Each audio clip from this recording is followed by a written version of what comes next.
ত্রিপুরা ধলাই জেলা আমবাসায় মুখ্যমন্ত্রীর অনুষ্ঠান থাকায় রাস্তা বদল করেও শেষ রক্ষা হলো না মাদক পাচারকারী।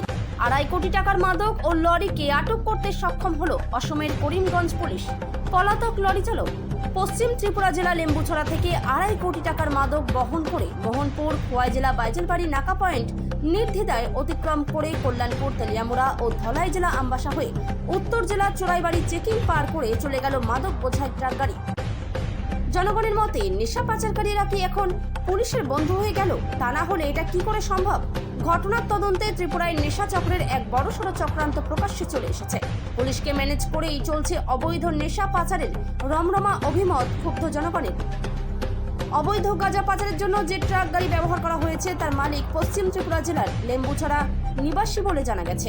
এই লরিতে করে প্রায় 2.5 কোটি টাকার গাঁজা বোঝাই ট্রাক নিয়ে ত্রিপুরার একাধিক নাকা পয়েন্ট নির্দ্বিধায় অতিক্রম করে শেষ পর্যন্ত ধরা পড়ল অসমের বাজারিছড়া কাঁঠালতলি ওয়াচ পোস্টে। সূত্রের খবর অনুযায়ী TR05J1807 নম্বরের একটি বোলেরো পিকআপ ট্রাক গাড়ি মাছ বহনের কথা বলে পশ্চিম ত্রিপুরা জেলা লেম্বুছড়া থেকে 2.5 কোটি টাকার অবৈধ গাঁজা বহন করে মোহনপুর বাইজালবাড়ির নাকা পয়েন্ট নির্দ্বিধায় অতিক্রম করে কল্যাণপুর তেলিয়ামুড়া ও আমবাসা হয়ে চোরাইবাড়ির চেকিং পার করে চলে গেল।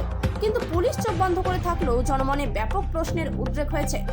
যেহেতু ধলাই জেলা আমবাসায় মুখ্যমন্ত্রী ডাক্তার মানিক সাহা স্বয়ং উপস্থিত ছিলেন সরকারি অনুষ্ঠানে, তাই নেশা পাচারকারীরা সরাসরি এই ৰাস্তা না ধরে অন্য পথে গিয়েও শেষ রক্ষা হয়নি। কাঁঠালতলি যিটো আউটপোষ্ট আছে তাত আমি নাকা চেকিং কেইবাদিনো ধৰি কণ্টিনিউৱাছলি চলি আছে। আজি এখন ট্ৰাক নম্বৰটো ত্ৰিপুৰাৰ পৰা চাইডৰ পৰা অহা ট্ৰাক VI ট্ৰাক, তাতে কিবা মাছ লৈ অহা তেনেকুৱা বুলি কিন্তু আমি যেতিয়া কাঁঠালতলিত ছিগনেল দিছিলো ৰখাবলৈ, তেওঁলোকে নৰখাই স্পীড বঢ়াই আৰু আহি আছে। আমাৰ কাঁঠালতলি IC লগতে ষ্টাফ লৈ তেখেতে পিছে পিছে আহিছে। তাৰপিছত আমাৰ OC বাজাৰিছড়া তেখেতো অলপ পিছত আহিছে।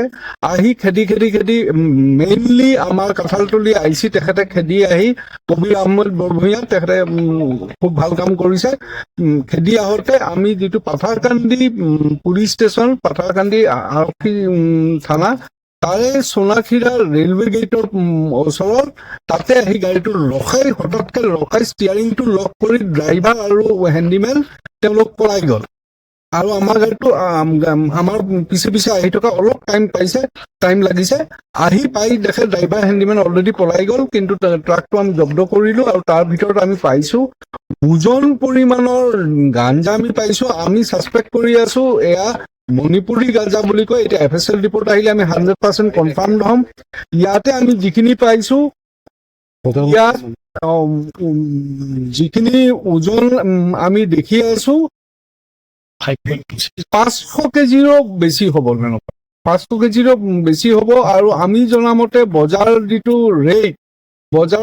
ৰেট পাৰ কেজি গাঁজা 50,000 টকা মান হয়। 50,000 ইনটু 500 কেজি আপোনালোকে হিচাপ কৰক, 2.5 কোটি মানৰ হ'ব লাগে, তাৰ এক্সেছত হ'ব লাগে, 2.5 কোটিতকৈও বেছি হ'ব লাগে। সেইটো আজি আমাৰ যিটো শ্ৰীভূমি আৰক্ষীৰ বিশেষ সাফল্য। আৰু বিশেষ কৰি আমাৰ কাঁঠালী ICক মই প্ৰশংসা কৰিম, তেখেতে বৰ ভাল কাম কৰিছে। আৰু আমাৰ এই ড্ৰাগছৰ এগেইনষ্টত যিটো আমি ড্ৰাইভ চলাই আছো, কোনো মতে সহ্য নকৰো ড্ৰাগছ। আমি সেয়া চলিয়ে থাকিব।